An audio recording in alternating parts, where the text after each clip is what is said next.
Bonjour. Bonjour. Et bienvenue sur ce plateau. Merci d'être là. Vous êtes entraîneur, fondateur de l'association Passeurs de rêves qui vient en aide aux footballeurs escroqués par des agents véreux.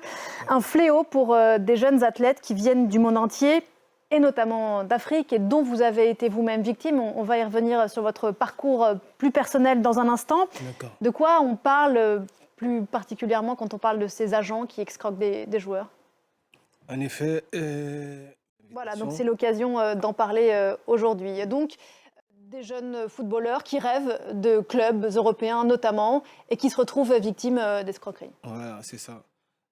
Donc, pour qu'on comprenne peut-être de quoi on parle, on peut raconter votre parcours à vous. Vous êtes né en Côte d'Ivoire. C'est ça.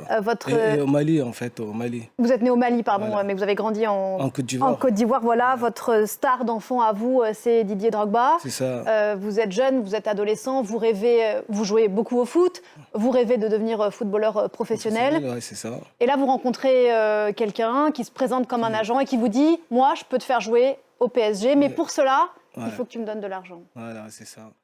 Voilà, ce qui vous est arrivé à vous, c'est qu'en fait, il n'y avait pas de contrat au PSG. Vous êtes retrouvé à traverser la Méditerranée en bateau. C'est ça. Au milieu de clandestins.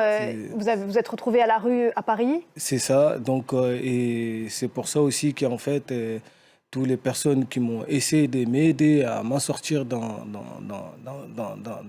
un trou compliqué.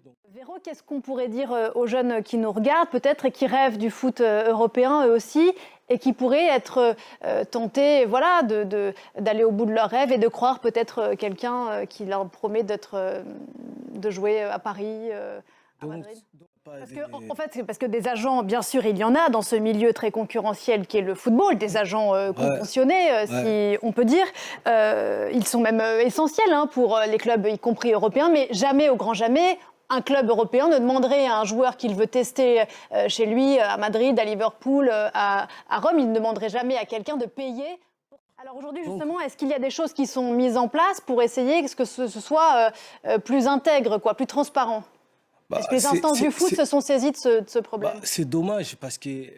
Quand vous rencontrez ces jeunes et que vous allez au Cameroun, au Sénégal, en Côte d'Ivoire pour leur dire ne partez pas ou alors soyez joueurs là où vous êtes, mais encore faut-il que le foot africain local, pour le coup, suive après derrière. Ouais, mais en fait, c'est qu'il faut savoir que... Voilà, en tout cas, il y a des signaux qui doivent attirer l'attention des gens qui viennent vous contacter sur les réseaux sociaux. Faire attention, peut-être se renseigner auprès de votre association si telle ou telle personne est fiable, ça peut être une des solutions. Je voudrais qu'on parle de la CAN, on en parlait à l'instant.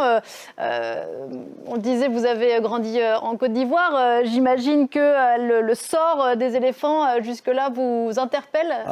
Ça, en fait, c'est qu'il faut savoir qu'on a un petit espoir. Grosse journée aujourd'hui, on le disait, avec le Cameroun et l'Algérie qui risquent l'élimination. Grosse soirée de football en perspective. Merci beaucoup, Aman Dramera, d'être venu ce matin sur ce plateau, association Passeurs de rêves. Et on le disait, on n'hésite pas à vous contacter si on est soi-même contacté par un vrai faux agent qui nous vend des contrats faramineux en Europe. On fait attention à soi. Merci encore et très bonne CAN. Merci à vous pour l'invitation. Avec plaisir.